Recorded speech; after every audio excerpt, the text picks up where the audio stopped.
హైదరాబాద్ గచ్చిబౌలి, గౌలిదొడ్డి ప్రాంతంలో మహిళల భద్రతపై తీవ్ర ఆందోళన కలిగించే ఘటన వెలుగులోకి వచ్చింది. బస్ స్టాప్లు, ఆటో స్టాండ్ల వద్ద రోడ్డుపై వెళ్తున్న యువతులు మహిళల ఫోటోలు రహస్యంగా తీసి వాటిని డీప్ఫేక్ అభ్యంతరకరంగా మార్ఫింగ్ చేసి వాట్సాప్ గ్రూపుల్లో షేర్ చేస్తున్న వ్యక్తిని స్థానిక యువకులు పట్టుకున్నారు. ఏం జరిగింది? నిందితుడు రోజూ ఇదే పని చేస్తుండటాన్ని గమనించిన స్థానిక యువకులు అనుమానంతో వాడి ఫోన్ పరిశీలించగా వందల సంఖ్యలో మార్ఫ్ చేసిన ఫోటోలు బయటపడ్డాయి. ఫ్రెండ్స్ గ్రూప్ పేరిట ప్రత్యేక వాట్సాప్ గ్రూప్ ఏర్పాటు చేసి అనేక మంది కలిసి ఈ అక్రమ కంటెంట్ ను షేర్ చేస్తున్నట్టు గుర్తించారు. ఆ గ్రూప్ లో హండ్రెడ్స్ ఆఫ్ ఫోటోలు ఉన్నట్టు యువకులు వెల్లడించారు. సహాయం కోసం ప్రయత్నం, స్పందన లేదు.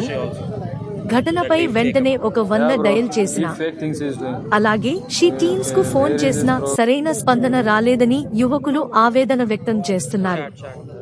ఇది తీవ్రమైన నేరం. మహిళల ఫోటోలు అనుమతి లేకుండా తీసి మార్ఫింగ్ చేసి షేర్ చేయడం ఐటీ చట్టం, మహిళా భద్రతా చట్టాల ప్రకారం ఘోర నేరం. ఇలాంటి చర్యలు బాధితుల గౌరవం, మానసిక ఆరోగ్యాన్ని దెబ్బతీయడమే కాకుండా సమాజంలో భయాందోళనలు సృష్టిస్తాయి.